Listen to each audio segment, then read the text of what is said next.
Here we go. It's time for a Simmer and Forslund podcast. I believe it's the fourth time we've been together in Hockey Joy. I'm at the Hockey Cabin. Rob Simpson. You see the anchor back there, John? Pretty impressive. Nice touch, Simmer. Isn't that something? You have a knack for reading. You really do. Yeah. The hidden talent that you shouldn't share with anyone. Yeah. Interior decorating. Yeah.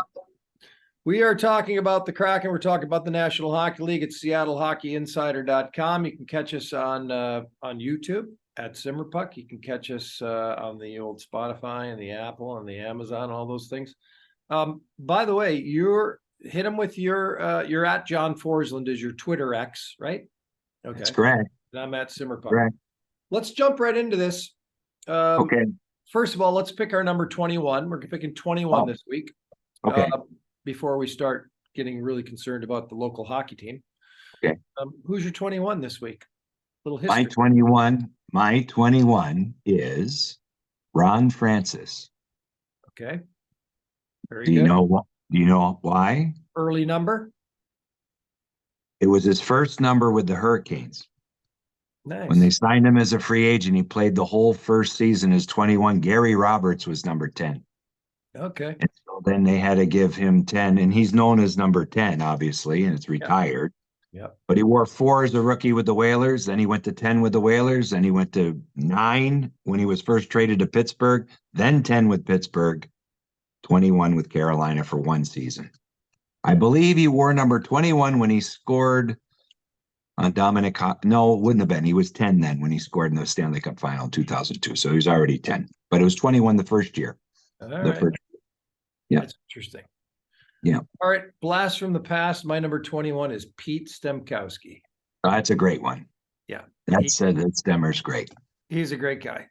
He played with the Leafs, won a cup. Controversy, Jimmy Pappin. I remember interviewing Jimmy Pappin about this goal. Those two went back and forth about it. It went off the defenseman's foot. It went off Stemmer's foot. It was actually Pappin's goal. Stemmer got credit for it. Then he goes to Detroit. I think he was 19 for a while, but in New York with the Rangers, he was 21. And then very entertaining broadcaster with the Sharks for a while. Right? Great. And a great guy. Just all hockey all the time. And he scored a huge, triple overtime goal for the Rangers or double overtime. It's a legendary goal in the Stanley Cup playoffs. So Yep. That wouldn't have been 79, would it? No, it was the early 70s. Yeah, before early 70s. Stemmer. I haven't seen him in a while, so hopefully he's hanging in there somewhere. He's okay. Yeah. Very funny guy. Very funny. Very entertaining man. Let's get into this. What the hell was that Saturday night? The 6-3 Calgary Flames victory over the Seattle Kraken. It's unfortunate, isn't it? Because the trick for this team, and I said it, before the 2-game homestand and during the homestand when asked about it, is that at some point this team has to figure out traction at home. And at some point, if they don't, it's going to be a problem. They managed to get through it last year, not being great at home, being just okay at home and being outstanding on the road. You can't roll those numbers out all the time. The law of averages with your road record will catch up with you. You have to be better at home. You have to be better when you get teams, depending on the circumstances. You look at the advantage you have by being in Seattle. You're getting teams from the East that are starting trips. You can jump those teams. You're getting teams from the East that are at the end of trips that are looking at the runway and they want to get out of town. You got to take advantage of that. In the case last night, it's a division rival, and you have an opportunity to take their will away, and they never did in that game. They never did. They let Calgary hang around, even though the Kraken had a pretty good first period. There's 3 things in hockey, Simmer, that when we dissect games and you look at all the ways that we look at it now with all these fancy numbers and slot chances and zone entries and all these different things, which help us break down games. But over time, I look at 3 things that are always in play. Goaltending. Right? Goaltending has never changed regardless of eras, right? You look at one specific game, who wins the battle of the goalies, right? And Grubauer was good last night, but Vladar was better. Vladar made bigger saves and bigger moments, and that was a difference in that game. The second thing I look at always is controlling the middle of the ice. If you control the neutral zone offensively and defensively, usually win the hockey game. And Calgary, as the game went along, was better at that. And then there's the second period. The second period changes the emotional flow of the game. So the Kraken flattened out in that second period for whatever reason. Couldn't make a pass, couldn't get the puck up the ice. And at the end of the period, when you play habitually that poorly, that long, what ends up happening is you take a bad penalty at some point. Tolvanen did, right? And then it turns into a double minor, and they almost survive it, but almost is the operative word. It wasn't enough. So when they go to the room, and only the players, maybe they wouldn't even know this, but psychologically, one team feels we've lost 6 in a row, we can win. The other team's like, we may lose this game. And that's the way the third period started, with Calgary coming out of the chute and the Kraken on their heels. And I thought Dave Haxtell, I was happy to hear his comments after the game, where he kind of just said we got out hustled. He didn't really say outworked. He said out hustled. That's the wording that he used. Well, that's what happened. And, that's a regrettable game. For me, that's the first one. They've lost games, obviously, but they've been in those games, and there's reasons and bounces for losses. But they have themselves to blame for the loss last night, which is really too bad, because it was a winnable game, and they could have put Calgary away, and you go on the road with a 3-game winning streak and trying to dig yourself out. And we're starting to get now into November, and it's early in the season. But then again, you get to the end of November and you ask yourself, is it early? We'll find out. Yeah. So instead of at 500, they're 2 below 500, which Right. is tough. And by the way, Igor Sharangovich had the beautiful deflection to put him up 3-2 early in the third period. And then they went up 4-2 at the 4-minute mark. So it didn't take long for him to take advantage of Calgary, that is, early in that third period. But Sharangovich, they have a lot of guys that have been just dragging ass early in the season, including Nazem Kadri. Kadri had a little spark last night. So, yeah. You hate to see them turn the corner, at Seattle. And you talked a lot about psychology there. I'm a big chemistry, character, commitment, coaching guy on top of the goaltending. And I think it was Pierre-Edouard Bellemare and the coach who said, yeah, we didn't take them lightly. We didn't look at it as a trap just because of their record. I mean, why would you in the first place? No such thing really in the league, except maybe with San Jose right now. That's right about it. But subconsciously, I think in the second period, it just seemed to me they came out as if, well, we got this 2-1 lead. We'll take care of this. We'll just keep rolling along here. And they were awful. They were awful. Yeah. And whether it's that or whether it's fatigue or whatever it is, no one's ever going to get the answer to that. Even if you were dressed and in the lineup, I don't think you would have the answer. It's just one of those things that confounds you about the sport. It's funny in hockey, as you know, from watching it, covering it for as long as you have, and enjoying the game. You can't explain long stretches of good play or bad play. You really can't. You would think that, wake up, get out of it. What's wrong? You can't make a pass, make a play, but it's not that easy. The players, right. And it just gets there. And they were totally flat. And the other thing I talked about on local radio in Seattle the other day is when you don't have success in this barn, you flatten out the crowd. Yep. And you don't really give yourself a chance. And every crowd will flatten out. But unfortunately, the Seattle fans, aside from the playoffs, have not seen the Kraken at their best in the 2 seasons. The home record just isn't good enough. And I don't know why that is. But to their credit, they're on their feet and they're giving them a push after Schwartz scored, and they're hoping there's 91 seconds on the clock, and they're hoping that you can get the equalizer. And it wasn't meant to be. The building empties out, and there's another lost home date, which is unfortunate. Yeah. Confidence is everything, and all momentum is collective confidence. That's what that is. Yeah. It's when a team's feeling confident as a unit. And the personification, the embodiment of it right now, the opposite of it, is Matty Beniers. Yeah. He's got the sophomore slump going. He's 12 games deep. He hasn't had a goal. He's got 3, maybe he had an assist last night. So 3, 4 assists. And you can see it. And it's this accepting itself in his hands and his feet and everything else. And, we often say in hockey, you just have to, and even Haxtell said it yesterday morning, needs one to go in off his butt. Something like that. Anything to shake it, but it's hard to watch.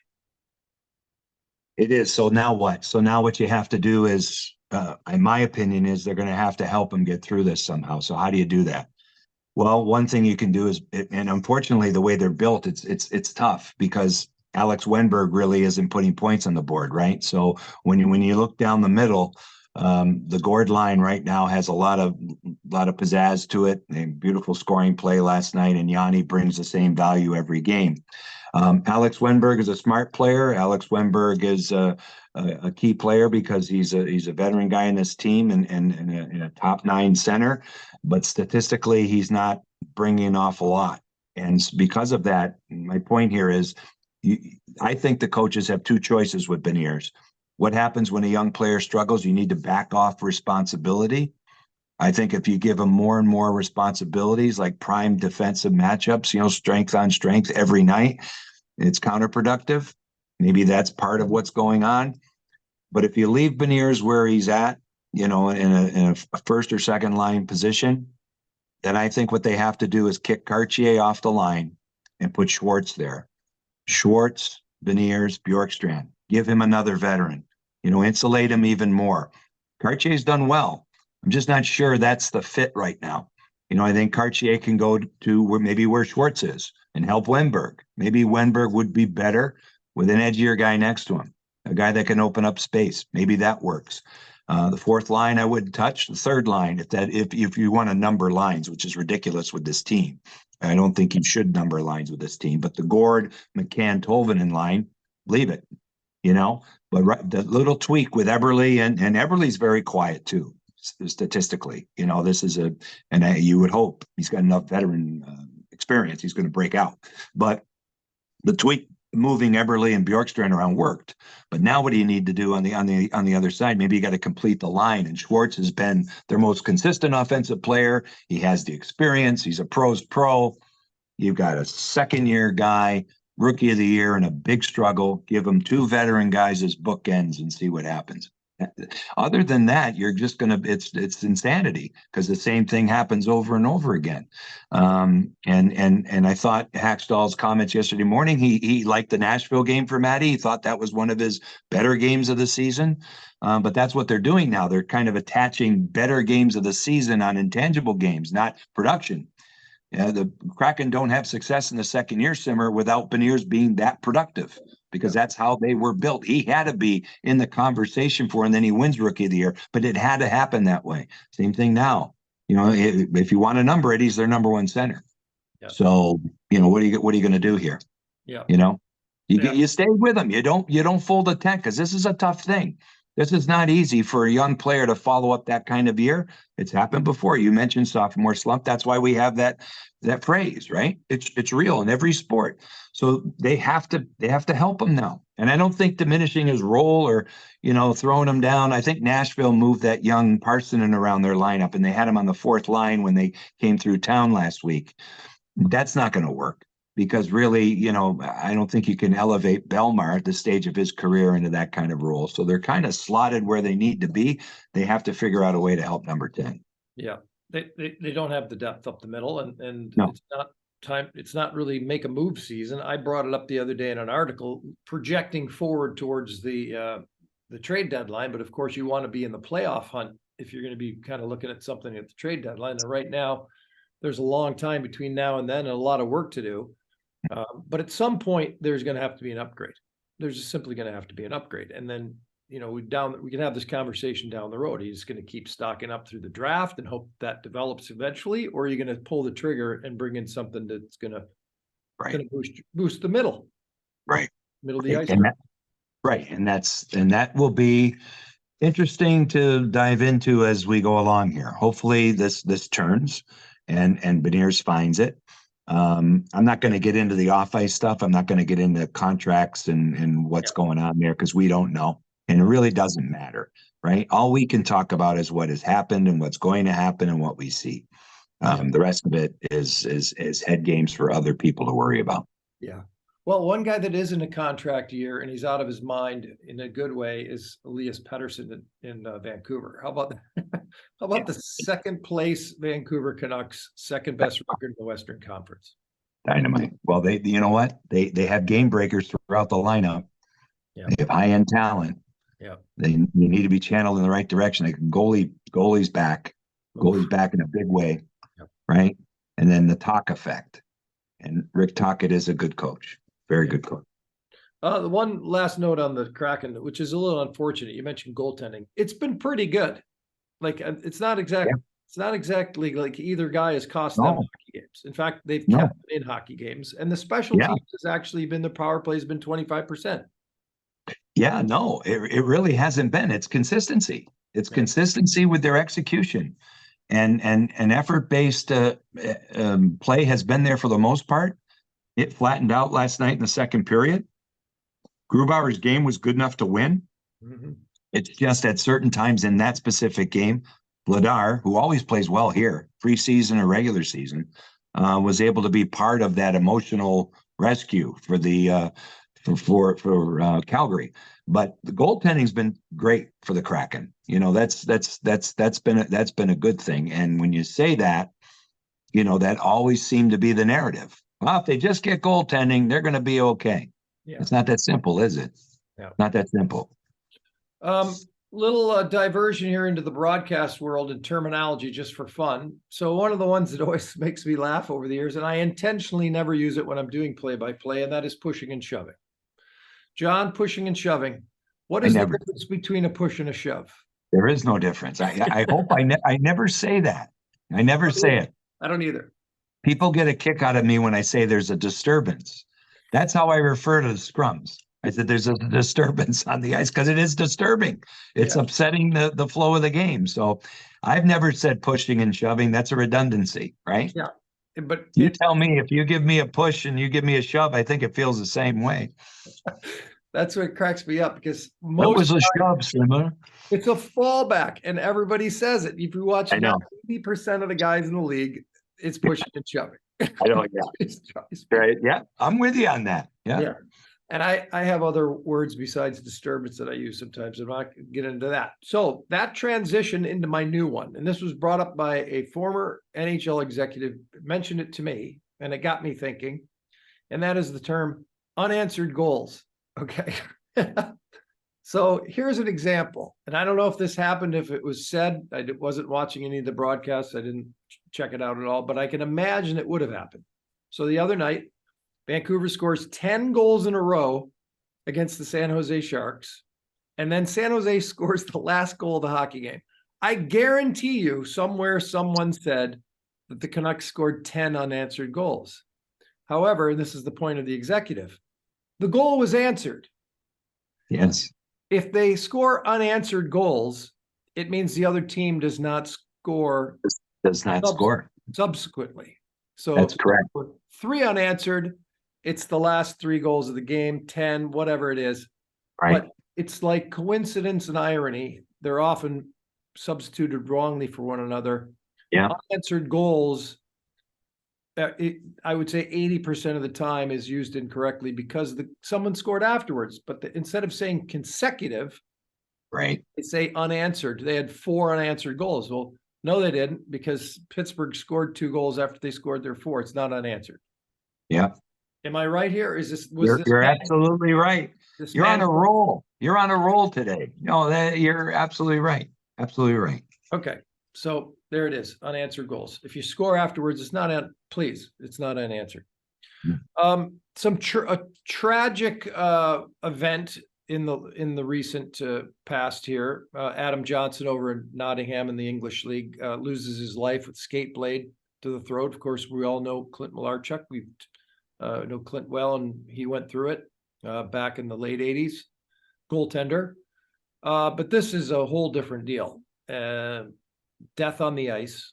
And it raises questions about mandatory neck guards. It raises a question about NHLPA and the players and macho and will they do it and this, that, and the other thing.